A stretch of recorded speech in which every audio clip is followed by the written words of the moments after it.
Saat berkunjung ke pasar tradisional di Kota Denpasar, akan banyak sekali dijumpai kerajinan tangan yang ditawarkan dengan bentuk indah dan juga menarik. Salah satu yang menarik perhatian adalah bokor aluminium khas Bali ini. Kerajinan berukir ini hadir dengan beragam bentuk pola yang dikerjakan handmade atau tanpa bantuan alat cetak. Di balik kerajinan bokor aluminium seperti ini awalnya sebatas untuk peralatan upacara. Seiring perkembangan zaman, kerajinan bokor aluminium beralih ke beragam perabot rumah tangga. Permintaan kerajinan bokor aluminium pun pasang surut tergantung kebutuhan konsumen. Nah, saya akan mengajak Anda berkunjung ke salah satu lokasi pembuatan kerajinan bokor aluminium di Denpasar yang masih eksis dan bertahan hingga saat ini. Bagi umat Hindu Bali, kegiatan adat istiadat termasuk upacara keagamaan tak terlepas dari sarana prasarana yang dipergunakan. Bokor aluminium menjadi pelengkap sarana prasarana upacara yang penting bagi umat Hindu, baik saat upacara besar atau persembahyangan sehari-hari. Ninengah Widari adalah salah seorang warga Kota Denpasar yang menggunakan bokor aluminium khas Bali sejak turun-temurun untuk kegiatan persembahyangan di rumah bersama keluarga. Itu khusus untuk upacara. Ada lagi penggunaan bokor yang lain ya untuk keseharian kami yang lebih banyak kami gunakan, bisa dalam rumah tangga, dalam arti penggunaan sehari-hari. Penting kami juga melestarikan adanya bokor-bokor itu karena udah dari zaman dulu orang tua saya itu juga ya memakai bokor gitu. Produk bokor bagi umat Hindu Bali menjadi salah satu fasilitas upacara atau media yang dimanfaatkan untuk berbagai keperluan, seperti tempat air suci, tempat buah, sesajen, atau banten dan sarana upacara suci lainnya. Bokor hadir dalam berbagai bentuk dan jenis bahan, seperti kotak, bulat, dan lonjong yang terbuat dari perak, kelapa, termasuk aluminium. Jadi segala macam hal yang dinilai memiliki nilai sakral atau nantinya akan digunakan dalam proses upacara dan akan disakralkan, maka dia pasti akan selalu diwadahi ya, atau diletakkan di atas bokor itu. Sehingga tidak langsung benda yang sakral ini bersentuhan dengan benda yang profan. Semisal kayak daksina, itu misalkan. Daksina pasti selalu pakai bokor di bawahnya. Permintaan bokor aluminium di Bali terus ada, sejalan dengan kebutuhan di setiap kegiatan upacara. Seiring waktu, produk bokor aluminium pun mendapat sentuhan modifikasi dan hadir sebagai pernak-pernik kerajinan rumah tangga berbahan dasar aluminium. Saya bertemu dengan Ninyoman Santi Astiti, seorang pengrajin sekaligus pengusaha kerajinan bokor aluminium dan pernak-pernik aluminium di Kota Denpasar. Nyoman Santi memulai usahanya sejak tahun 2005 bersama sang suami Gede Artana yang berasal dari desa Menyali, Kabupaten Buleleng. Desa ini dikenal sebagai sentra perajin kerajinan bokor aluminium di Bali. Awalnya Nyoman Santi dan suami fokus pada pembuatan alat persembahyangan seperti bokor, sangku, dan sokasi.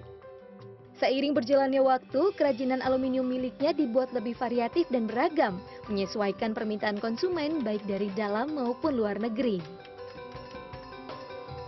Permintaan kerajinan aluminium menurut Ninyoman Santi berasal dari perorangan, hotel, hingga restoran dengan harga yang bervariatif, tergantung bentuk, motif, hingga tebal tipisnya lembaran aluminium yang diperlukan.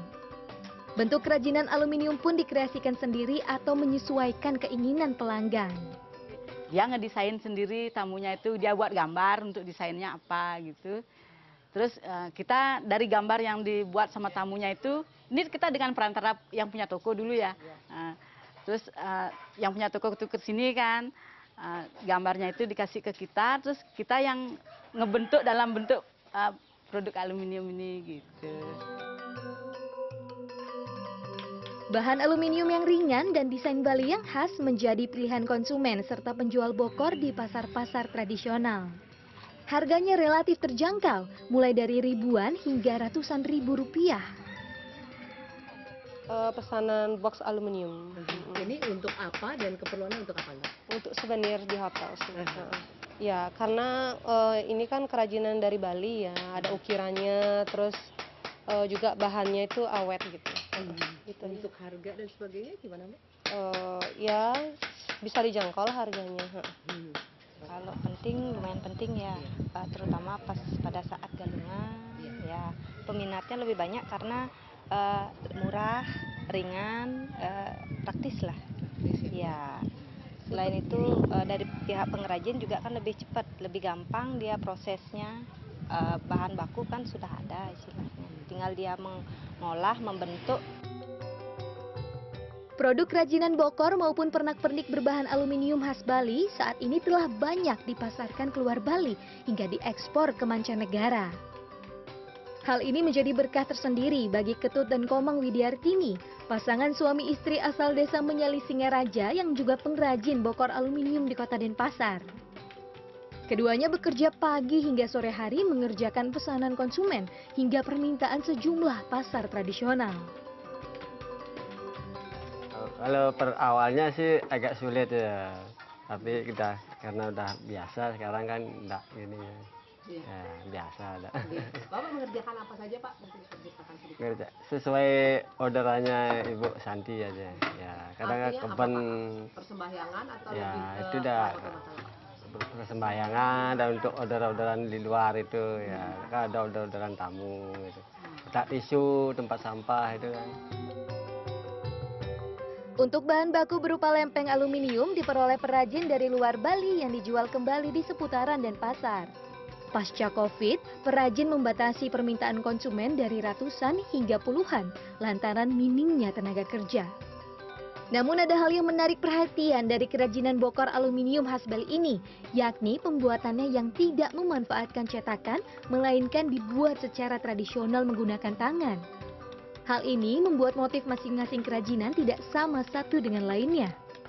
Selain bahan aluminium, perajin membutuhkan kawat untuk sisi bokor dan alat bantu lain seperti palu, paku, dan alat khusus untuk menyatukan pola. Saya pun tertarik untuk mencobanya. Pak, ini jadi saya bentuk pola seperti ini ya, Pak? Ya. Oke, baru diketok-ketok. Oke. Jangan terlalu mepet. Ya, jangan terlalu mepet ya. Baik, bisa. Ya. Ini adalah motif bokor aluminium yang paling sederhana yang saya coba. Bentuk ini dipahat di pola aluminium berbentuk bokor kecil seperti ini.